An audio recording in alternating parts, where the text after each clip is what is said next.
beautiful winter's morning, and what a great day to spend in the workshop. Today we're going to install studs in the track of our snowmobile. We've got a nice fire on inside and a cup of coffee waiting, so let's head on in the workshop. Hello folks! Well, on this snowy Sunday afternoon it's a great day to be in the shop. And today we're going to work on our snowmobile. We're going to put studs in the track. A good friend of mine went to all the work of removing these used studs out of a couple of tracks he had, and he gave them to me, and I sure appreciate it. Thanks, buddy. And actually they're the perfect length for this track. They're going to give me about 3/16 of an inch protrusion over top of the paddles, which from what I've read, from 1/8 to 1/4 is ideal, so that'll be perfect actually. And it's only a 340cc engine. It's a little fan-cooled unit, produces about 36 horsepower. And from what I read, I need at least a minimum of 1 stud per horsepower, and at 36 horsepower, I'm going to go with 48 studs. It has 48 sections in the track, and I'm going to go with every other section with 2 studs, and that should cover it off just about perfectly. So the first thing we've got to do is we've got to get rid of this mud flap, or that snow flap I guess you'd call it in the snowmobile. It's in the way. So I'm going to drill out the rivets, take that off, and then we'll start laying out the stud holes and drilling some holes in the track.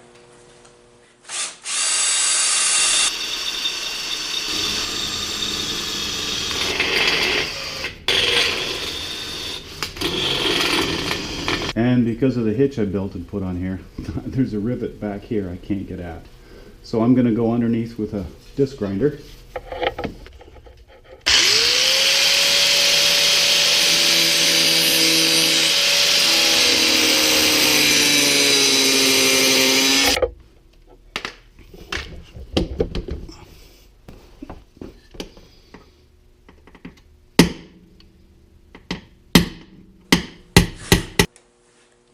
There we go. There's the mud flap off. Now I think we'll take the belt off so that we can turn the track, because if I try and turn that right now, oh, I think it'd be a lot nicer to work with the belt off.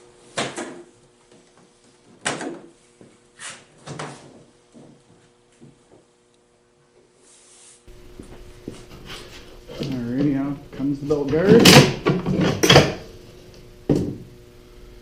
And this is the tool we use to compress the sheaths.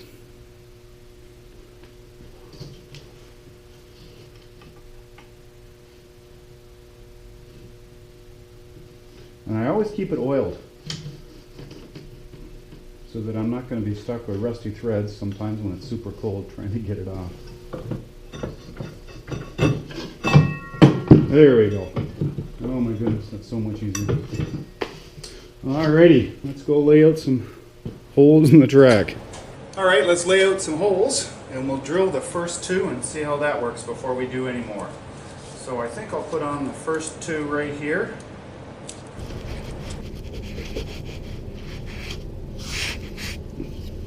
There we go, there's 2 marks.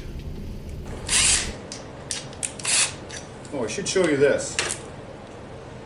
I'm going to use a hole cutter. Actually a track hole cutter. I bought this online because I was going to make one out of a piece of 3/8 or 5/16 drill rod, and I thought it's not worth the time when I priced them. So this was the one that was recommended. It wasn't very expensive, and I'm going to use it to drill the track. Here we go. Wow, that was easy. Let's do this one. Well, I guess it was money well spent. That sure worked great, actually. All right, I'm going to turn it up. We'll put a couple of studs in. Now that we've got the belt off, while it turns nice, I'll reach fine. There we go. Turn it so the bias is facing forward. I'll put a washer on. And I should say that I buffed all the threads on the studs too, because they're a little dirty, and some of them actually had Loctite on them.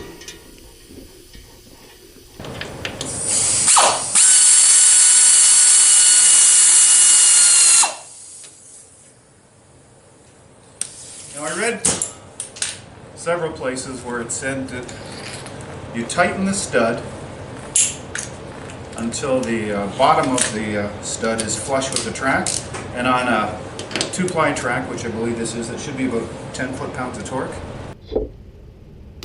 There we go. That's 10. Click, click.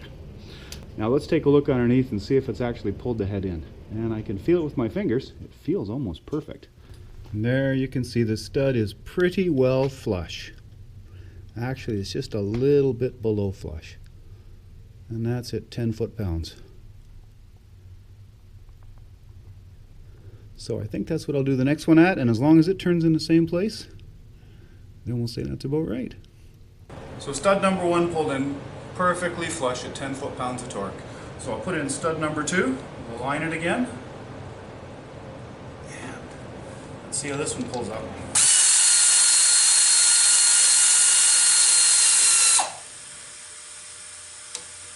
There we go, quick goes the torque wrench, and let's have a look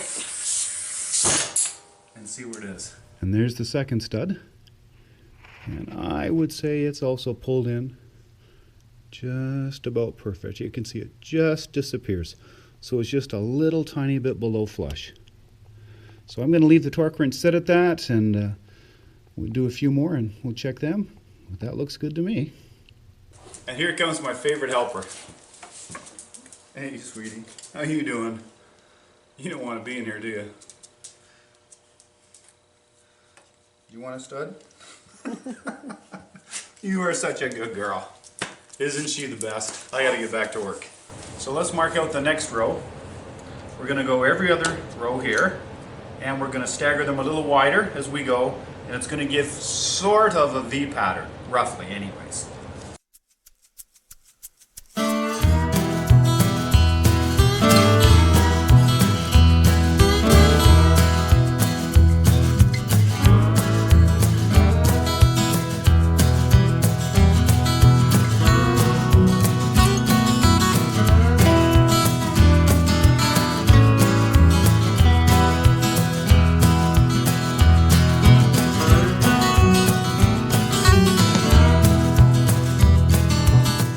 Well, here's the best part of all. Time to go for a ride and try it out. Well, I guess I better put a toque on. Might be a little cold out there with just a ball cap.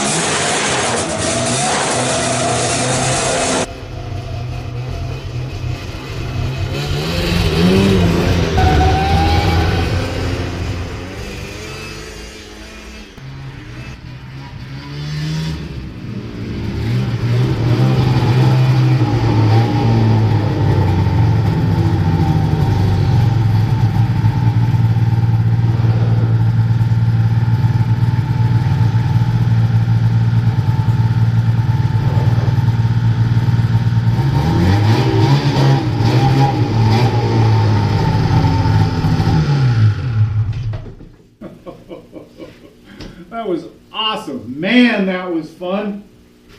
Ah, I can't wait now to get out on the trail with it.